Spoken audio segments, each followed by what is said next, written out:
Hey James, so I am back and today I'm going to show you how I set up my Empisal 889 sewing machine in preps for my first wig making session. So you guys are very familiar with the fact that I'm going to sewing school on weekends, right? So I've only just been to 2 classes, but I thought why not show you how I set up my machine before I make my first wig. So I'm not good with my machine parts terminology, so we'll definitely be using my Empisal Expression 889 sewing machine guide, right? I'm going to just go over to page 5 where we have our parts diagram. So at points in time, I'll just like look over and try my best to make sure I refer to the right machine.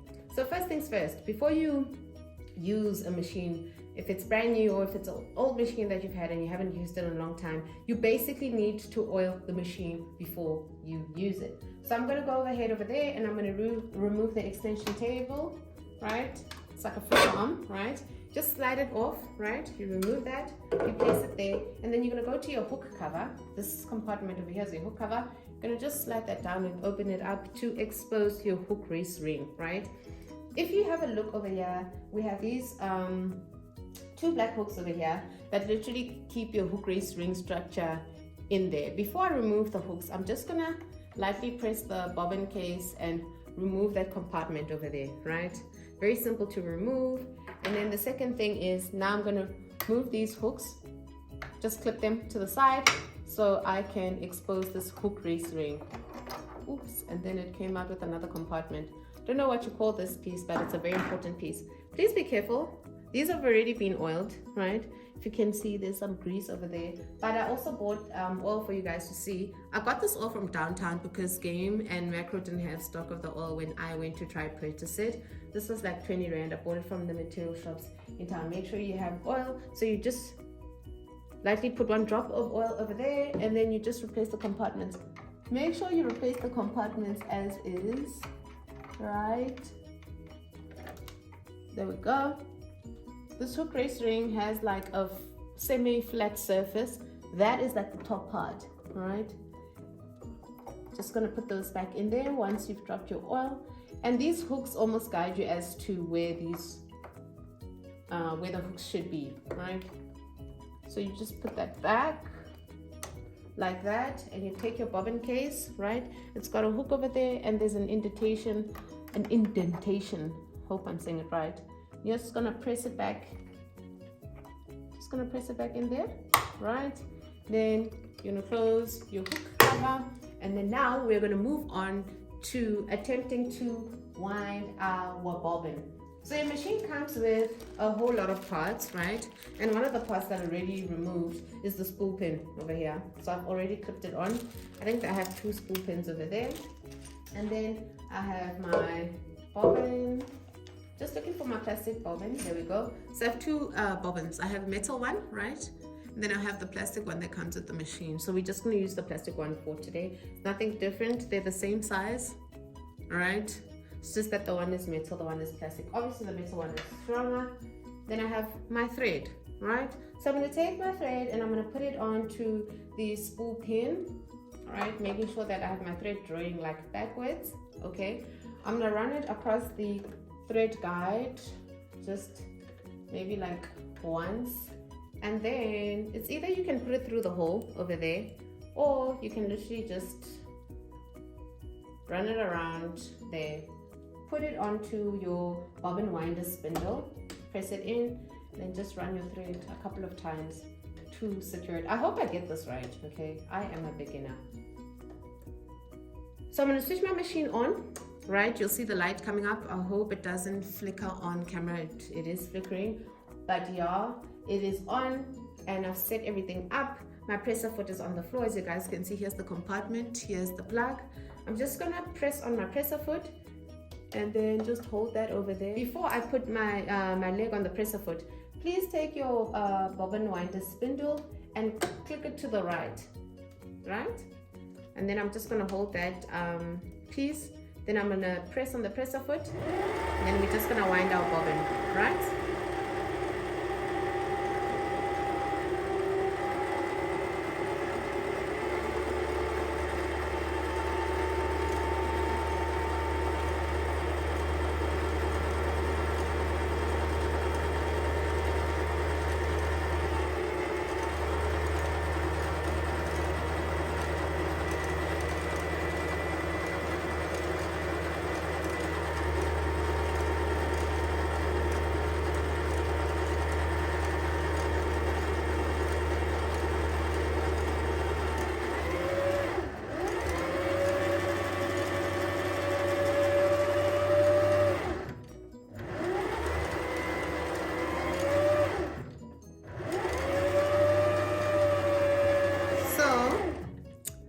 So basically it's nearly full. As it gets full, there is bobbin winder stopper, right? It literally stops this from continuing. So what you do is, once you're done, you'll clip it back to the left, right? And then you'll be able to just remove your bobbin. And then you're gonna just take a pair of scissors and cut it off right there. You're gonna take this piece of thread and then undo it, right? We're just gonna let that lay over there. And there we have your bobbin, right? And we've been able to wind our bobbin. So we're gonna move on to the next step. So now that we've rounded our bobbin, right? We're just gonna put that to the side and we're gonna thread our machine. So I'm going to pull my thread here from the spool pin, and I'm going to go straight to the thread guide over here. It has a hook. I'm gonna place it underneath. I'm gonna run this thread right down, right? With two arms from right to left. Then I'm going to take it right up, and there is a take-up lever. When you are threading a machine, make sure you bring it up so you can actually hook your thread onto the machine, and it should there's like a hole that gets clipped over there. Once it gets clipped into that hole, you should feel the tension. You're going to run your thread right down again, right into what is called, I just need to see, there's almost like a screw. It's not a screw, but it's almost like a hook over here. Don't know what that is called, but let's just put it into that hook, right? And then now we're going to attempt to thread, not to say thread, but to run the thread into the needle eye. So never lick or wet this. Literally do your best. Either you're going to cut the thread again with the needle to make sure that it's sharp enough. Let's snip it over there.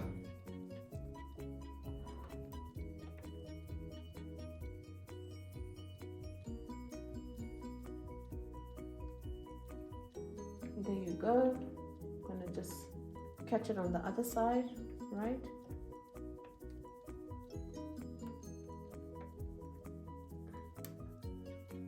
Right, catch it on the other side, and then we're gonna push this to the back, right? So now what we need to do is we need to take this thread that we just wound, and we are going to open the hook cover, right? Clip the bobbin case like that. We are going to place, let me just run a bit of thread over there. There we go, right? I'm going to take that and place it into that space. So if you have a look here, there's like a place for you to run your thread into the eye of the bobbin case. So once it's there, that's where we need it. Let me just hook it over here, right? I'm going to leave a bit of thread. I'm going to place that bobbin case back into its position, clip it back on, right? We're going to close the hook cover, and now we are going to attempt to actually thread the machine. So what you're going to do is you are going to use the balance wheel, turn it towards you, right? This does give me drama. Drop it down again. Try to use like a scissors. Try to capture both. There we go. There we go. There we go. So we have both pieces over here. Try to not use a long piece of thread, right? Just gonna cut them over here so that we have a decent length. When it's too long, it's gonna confuse you, like it just nearly confused me. So we've wound it up. So remember, the thread was coming out of here, and now we've hooked it and managed to bring it to the top to come out from the actual plate. So we're going to push that to the back, and now we have actually threaded our machine. Lastly, I'm going to just refer to a couple of important points before we start our wig making session. So over here I have my stitch selector. Basically, here we have a stitch guide. The numbers correspond to the numbers on your stitch selector. So for making wigs, I'd recommend that we use number 9, which is your zigzag, right? It's your normal zigzag. So we would turn our balance wheel to the 9. If you have a look here, from 9 till 7, there's like zigzags, but 9 is the biggest zigzag that we have. So we're just gonna pull that And at the top of the machine, there's almost like a circle guide over here. So it means that you'd know that that is the number selected. So we're going to use the number 9. We also have over here what we call a stitch length control knob. So my stitch length control knob is at number 4, it's standard. And we also have here your upper thread tension dial. My upper thread tension dial is on 4. I found it on 4, so I'm going to keep it on 4, right? I'll do a separate video just explaining all that. And everything is basically in its standard. So this over here is basically a reverse stitch lever, which we'll be using when we are actually making our wig, but in general we're good to go. Your needle obviously should be, it depends. If your wig webs are too big, right, or the material is kind of thick, you obviously need a needle that is stronger. This is a size 14, which is your standard size. Your 14, your 16, you get your 14, 16, 18 and 20. Obviously the 20 is much big, and you'd use that for really tough material, something that needs a stronger needle. So I'm just going to leave it on 4 today because I'm still a beginner. And then I think an appropriate needle would be like a 16 or an 18 if I realize that as I'm sewing, my needle is not coping with the webs. If the webs are too tough, then you'd have to change your needle, else your needle is going to break. So let's get into our next video. So this is how we set up a machine. We've used also polyester black thread, right?